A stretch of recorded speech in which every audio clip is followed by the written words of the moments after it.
आज मैं आपके साथ बहुत इंटरेस्टिंग स्टोरीज और ऑब्जर्वेशन शेयर करूंगा जो नॉट ओनली आपके इन्वेस्टिंग में काम आएगा बट इवन लाइफ में भी। तो होता क्या है, कई बार आप देखते हो कि आप जैसे रास्ते में चल रहे हैं और आसमान की तरफ कोई ताक रहे तो आप भी ताकने लगते हो कि भाई हो क्या रहा के ऊपर, और कई लोग भी ऐसे ताकने लगते हैं। This is called social proof, और can also say herd instinct. और केवल यही नहीं, आप देखोगे सपोज आप कॉन्सर्ट में हैं या कोई प्ले देख रहे और आप ताली बजाते हो या मूवी देख रहे भी हो, ताली या सीटी बजाते हो, एक जन बजाता है तो काफी लोग हॉल में बजाने लगते हैं ताली या सीटियाँ। अब देखिए बहुत बार क्या होता है ना कि मंदिर के बाहर या कहीं ऐसा जगह होता है कहीं जहाँ आपको जूते खोलने पड़ते हैं और उसमें टिप विप आपको कुछ देने का जरूरत नहीं पड़ता है। पर जब आप देखोगे, जब अपना जूते लेने आओगे, आप देखोगे कि सब लोग कुछ ना कुछ टिप दे रहे हैं, मतलब बेसिकली 1 रुपए का कॉइन या 2 रुपए का या 5 रुपए का कॉइन नीचे रख रहे हैं। तो आपको देने का जरूरत नहीं भी है तभी भी आप रखोगे क्योंकि बाकी सब कर रहे हैं। तो again a proof of social proof. अब ये ऐसा क्यों होता है आप सोच रहे होंगे, ऐसा क्यों है कि जो सब कर रहे हो तो वे अपने को भी करने का मन करता है या अपने भी करते हैं। उसके पीछे बहुत डीप रूटेड ऑब्जर्वेशन है जिसके बारे में मैं अभी आपको बताता हूँ। हुआ क्या, जब अपने बहुत प्रिमिटिव थे कई हंड्रेड्स ऑफ इयर्स पीछे, में भी थाउजेंड्स ऑफ इयर्स पीछे, एक्चुअली हंड्रेड्स भी क्या थाउजेंड्स ऑफ इयर्स पीछे, जब क्या ना बेसिकली हम लोग हंट करते थे, हम लोग को कोई फार्मिंग वगैरह कुछ नहीं था। एनिमल्स हंट करते और फिर उसको खाते या फ्रूट्स वगैरह खाते। उस समय क्या था, सब जंगल में रहते तो हमेशा एनिमल्स का एक फियर तो लगा ही रहता था, कब कोई अपने पीछे से अटैक कर अपने को मार डाले। तो ऐसा क्या होता था कि जब भी कोई किसी को लगता कि दिखता कि भाई यह एहसास होता या आभास होता कि कोई लायन या कोई बड़ा एनिमल अटैक करने वाला है, तो वो भागने लगता और उसको देख के बाकी सब भी भागने लगते हैं। यहाँ आपके पास दो चॉइस था, इधर आप बिना पीछे देखे उनके सबके साथ भागने लगे क्योंकि आपके पास इतना टाइम नहीं था। अगर आप सोचेंगे पीछे देखे भाई वो कौन आ रहा है, फिर आप जब तक वो नजर नहीं आए उसके बाद आप भागोगे, बाय दैट टाइम तो वो आपको मार ही डालेगा, खा लेगा आपको। तो आपको पहली डिसीजन लेना था, स्प्लिट सेकंड में आपको उनके साथ भागना है कि देखना है, ऑब्जर्व करना है कि भाई एक्चुअली कोई था कि ये बस ऐसे कोई आभास था। पर जनरली लोग रिस्क नहीं लेना चाहते थे, तो ये तो लाइफ का रिस्क था ना कि अगर एक्चुअली एनिमल दिख गया तो आप तो गए, मारे गए। तो इसलिए सब भाग ही लेते थे। And that was one of the prime reason कि वो जो पुराना जो अपना थिंकिंग है वो आज के दिन भी चला आ रहा है। We feel safe in herds. हम लोग को लगता है कि भाई जो सब करे वही सही है। हम लोग कुछ अलग ढंग से करना चाहते हैं या सोचते करने का, तो उसमें हमें काफी रिस्क इन्वॉल्व लगता है जैसे पहले हमें लगता था। देखिए बहुत डीप रूटेड है ये चीज और बहुत बार अपने रियलाइज नहीं करते कि ऐसे अपने क्यों सोचते हैं। इनफैक्ट एक स्टोरी शेयर करता हूँ, आई बिलीव नहीं करोगे, इट इज ट्रू। हुआ कि एक साइकोलॉजिस्ट ने एक ट्राई के एक्सपेरिमेंट किया कई लोगों के साथ। उसने 3 लाइन ड्रॉ किया पेपर में। Suppose number 1 line normal line था, नंबर 2 उससे छोटा था और नंबर 3 नंबर 1 से बड़ा था। तो number 2 is the shorter line, number 3 is the longest line and number 1 is the normal line. तो इंडिविजुअली जब पार्टिसिपेंट को बुलाया जाता कि इसमें सबसे छोटा लाइन कौन सा है, तो आराम से बोलते नंबर 2 है, और सबसे बड़ा लाइन कौन सा है which is the longest line, number 3 बोलते थे।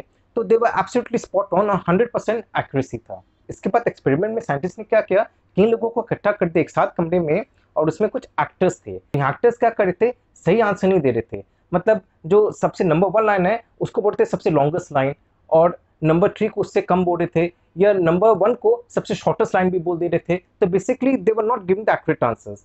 तो एक्सपेरिमेंट में क्या हुआ, जब बाकी लोग हुए नॉन एक्टर्स उनसे भी पूछा गया तो उन लोग भी सही आंसर नहीं दे पाए, कई लोग गलत आंसर दिए। पहले सब सही था जब इंडिविजुअली पूछा गया, पर जब हर्ड में बेसिकली क्राउड में सब एक साथ पूछा गया तो उन लोग भी इन्फ्लुएंस्ड हो गए बाय द एक्टर्स। इमेजिन, मतलब सामने क्लियर है कि भाई कौन सा छोटा है कौन सा बड़ा है, बट हर्ड में वो लोग भी गलत आंसर दे दिए because they wanted to go along with the crowd. अब आप देखोगे बहुत बार कॉमेडी और टॉक शोज में actually canned laughter is inserted as strategic points which actually influences us to laugh, और अपने को लगता है कि बहुत मजा आ रहा है, कॉमेडी हो रहा है। पर वो भी क्या तरीका है अपने को इन्फ्लुएंस करने का कि actually this is a comedy show and जो कॉमेडी हो रहा है that is actually entertaining us, which is not necessary that is entertaining us, but those laughter influences us in laughing as well. इसी तरह से बहुत बार देखोगे कुछ प्रोडक्ट्स का भी बात होता है तो बोलते हैं कि इतने हजारों लाखों पीसेस बिक रहे, तो अपने को लगता है भाई इतना बिक रहा है तो अच्छा होना ही होगा। It is not necessary again. देखिए आज के अंदर अपने रिव्यूज के हिसाब से चलते हैं कुछ रेस्टोरेंट्स या प्रोडक्ट्स का, पर जरूरी नहीं है कि रिव्यूज पूरा कंप्लीटली एक्यूरेट हो। अगर कोई प्रोडक्ट बहुत अच्छा बिक रहा है जरूरी नहीं है कि वो अच्छा हो ही। मैं अपना एक्सपीरियंस शेयर करता हूँ। मैंने एक प्रोडक्ट मंगाया था अमेजोन से, काफी अच्छा रिव्यूज था और बहुत लोग खरीदे थे, तो मैं भी सोचा भाई इतने हजारों लोग खरीदे तो अच्छा हो गए, रिव्यूज भी अच्छा ही था। बट मेरे पास डिफेक्टिव प्रोडक्ट आया, और इतना डिफेक्टिव था तो मुझे ताज्जुब हुआ कि how come they packed it also, because it was very clearly evident कि डिफेक्टिव है।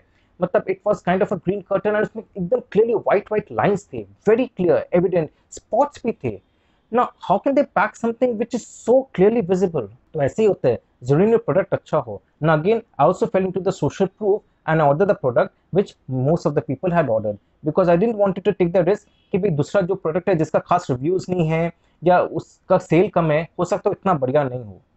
तो यू नो अपने सबके साथ ऐसा होता है, बट ऐसा नहीं होना चाहिए। देखिए प्रोडक्ट्स अपने खरीदते छोट मोट तो ठीक है, इन्वेस्टिंग में it is very important, we have to be very careful because a hard earned money हम लोग उसमें लगाते। आज के दिन lot of people have put a high proportion of the assets into equity markets. इसलिए बहुत इंपॉर्टेंट है कि जो आपको दिखता है वो जरूरी नहीं सही हो। जो कंपनी में सब लोग खरीद रहे, कंपनी के शेयर्स सब एकदम टूट पड़े हैं और वो सॉकेट टच करते जा रहा है, तो जरूरी नहीं है कि कंपनी अच्छा परफॉर्म कर रही है। It is not necessary.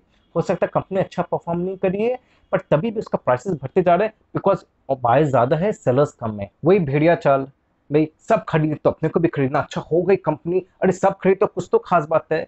इसी तरह से तो होता है, लोग खरीदते रहते और जो लोग जो एक्चुअली जिनको समझ में आता है कंपनी का क्या हाल है अंदर से, या बेसिकली एनुअल रिपोर्ट भी पढ़ते हैं और समझते हैं कि भाई actually what is the thing, वो लोग धीरे धीरे अपना शेयर बेच के निकल जाते हैं क्योंकि उनको पता है कि ये सर्वाइव तो करने वाला है नहीं, जो शेयर प्राइस राइज हो रहा है वो वापस गिरना ही है।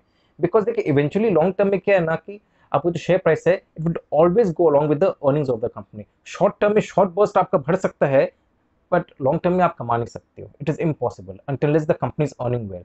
इसलिए बहुत इंपॉर्टेंट है कि शॉर्ट टर्म आप इतना मत देखो इन्वेस्टिंग में, लॉन्ग तरफ के जाओ। शॉर्ट टर्म में भी आप देखते हो तो कमाई हुआ निकल जाओ। ये नहीं कि खरीदते जा रहे लोग, हाँ कंपनी अच्छा परफॉर्म करे, उसका अर्निंग्स देखिए, अच्छा परफॉर्म करे तब उसका शेयर प्राइस बढ़े, then it's fine because aligning with the earnings. पर अगर ऐसा नहीं है, आप स्टडी नहीं किए और बस वैसे खरीद रहे हो, then you are taking a big risk. तो आज इतना ही। आई होप आपको आज का सेशन अच्छा लगा।